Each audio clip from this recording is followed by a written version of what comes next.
Bharatiya Janata party Asansol जिला OBC मोर्चा की ओर से बोगड़ा चट्टी नीचे धोड़ा में विजय सम्मेलन एवं अभ्यास स्मरण सभा का किया आयोजन। इस दिन अभ्या को स्मरण करते हुए 1 मिनट मौन धारण पालन किया। विजय सम्मेलन एवं अभ्यास स्मरण सभा ओबीसी मोर्चा के जिलाध्यक्ष अमिताभ गोराई, जिला महासचिव राजीव गिरी, भाजपा युवा मोर्चा उपाध्यक्ष अविनाश चतुर्वेदी के नेतृत्व में विजय सम्मेलन आयोजन किया गया।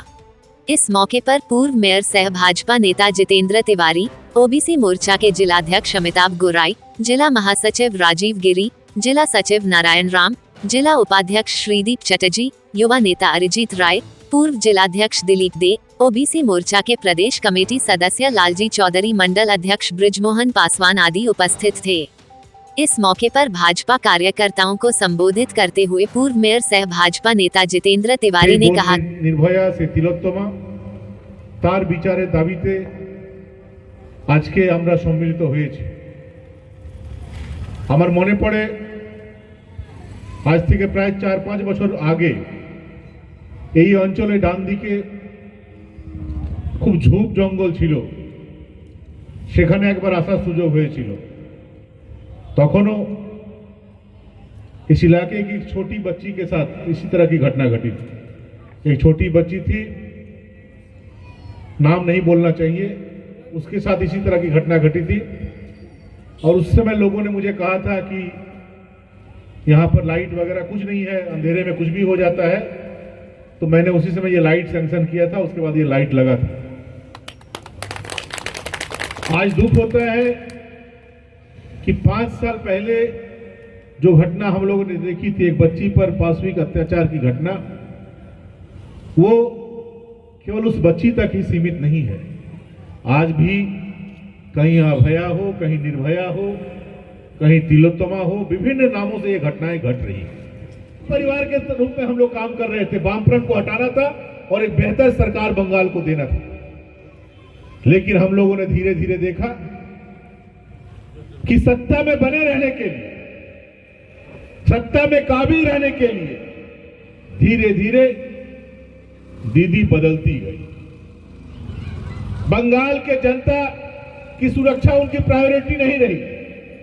अपनी गद्दी को कैसे और सुरक्षित करना है, कैसे तुष्टीकरण के बल पर अपने वोट बैंक को बढ़ाना है, इस तरफ उन्होंने ज्यादा ध्यान दिया।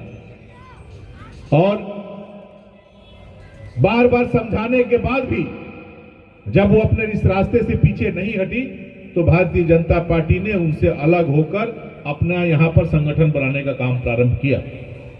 परिवर्तन तो हुआ, लेकिन वो परिवर्तन दिखावा था।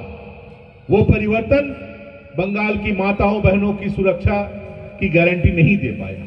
वो परिवर्तन बंगाल के जो बेरोजगार युवक हैं उनको दोनों हाथों को काम मिले, इसकी गारंटी नहीं दे पाया। वो परिवर्तन प्रधानमंत्री का जो सपना था कि बंगाल के हर गरीब आदमी के माथे पर छत हो, उस सपने को पूरा नहीं कर पाया। वो परिवर्तन प्रधानमंत्री जी ने जो सपना देखा कि हमारी माताएं बहनें शौच कार्य के लिए कोई भी घर से बाहर नहीं जाएंगी, घर में ही हर व्यक्ति का टॉयलेट रहेगा, सम्मान बढ़ेगा, माताओं बहनों का सम्मान बढ़ेगा, हमारे घर के इज्जत के साथ कोई खिलवाड़ नहीं कर पाएगा, वो सपना पूरा नहीं हो पाया। कुछ दिन पहले प्रधानमंत्री जी ने सपना देखा कि सारे देश के साथ साथ बंगाल के भी हर गली में, हर घर में लोगों को शुद्ध पीने का पानी मिले, इसलिए घर घर जल योजना के तहत लोगों के घर में पानी पहुंचाया जाए। वो सपना भी हमारा बंगाल में पूरा नहीं हो पाया। हमारे पास और कोई विकल्प नहीं है। एक विकल्प है कि जिस तरह से चल रहा है उसे चलने दिया जाए, और एक दूसरा विकल्प है कि जो परिवर्तन हम चाहते थे, वामफ्रंट को हटाकर जिस तरह का परिवर्तन हम लोग चाहते थे, उस परिवर्तन के लिए भारतीय जनता पार्टी की सरकार को बंगाल में लाया जाए। बहुत ज्यादा दिनों से हम बंगाल में नहीं लड़ रहे हैं। ममता बनर्जी से भारतीय जनता पार्टी का संबंध टूटने के बाद से मैंने देखा है कि सीरियसली बंगाल में कैसे अपने संगठन को अपने पैरों पर खड़ा किया जाए, ये प्रयास भारतीय जनता पार्टी कर रही है।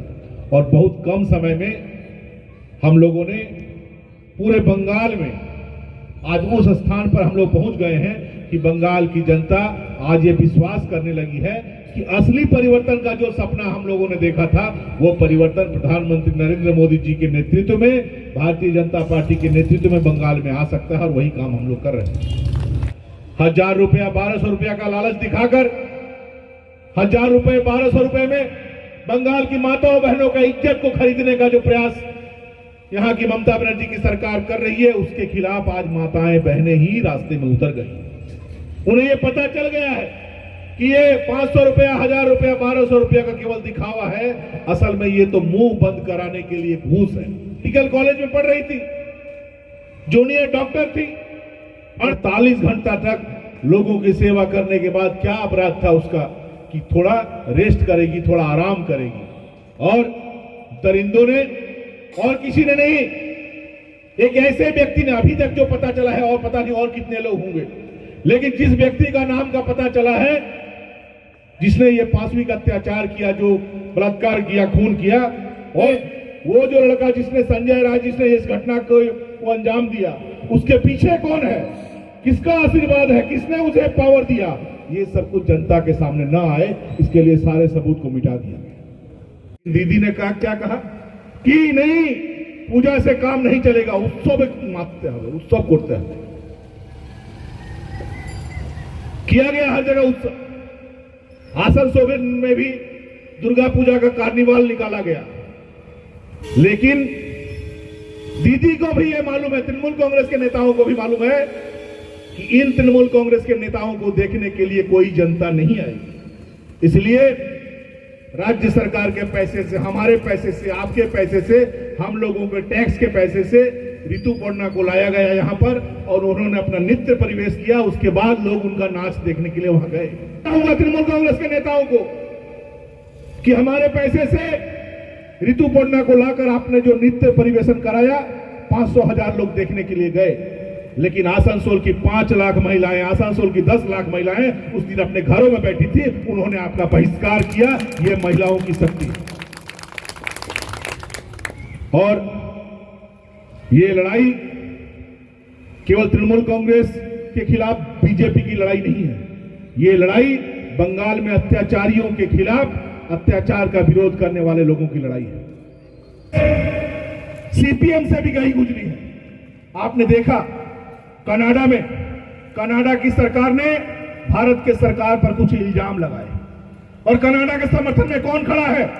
सीपीएम ने आज कह दिया कि नहीं, हम भारत सरकार के साथ हैं। सीपीएम ने आज कहा है कि हम प्रधानमंत्री के सरकार के साथ हैं, लेकिन टीएमसी की राज्यसभा की सांसद सागरिका घोष, उन्होंने कहा कि हम कनाडा सरकार के साथ हैं। तृणमूल कांग्रेस देशद्रोहियों की पार्टी बन चुकी है। भारत के खिलाफ जो भी षड्यंत्र रचता है, उनको साथ देती है तृणमूल कांग्रेस।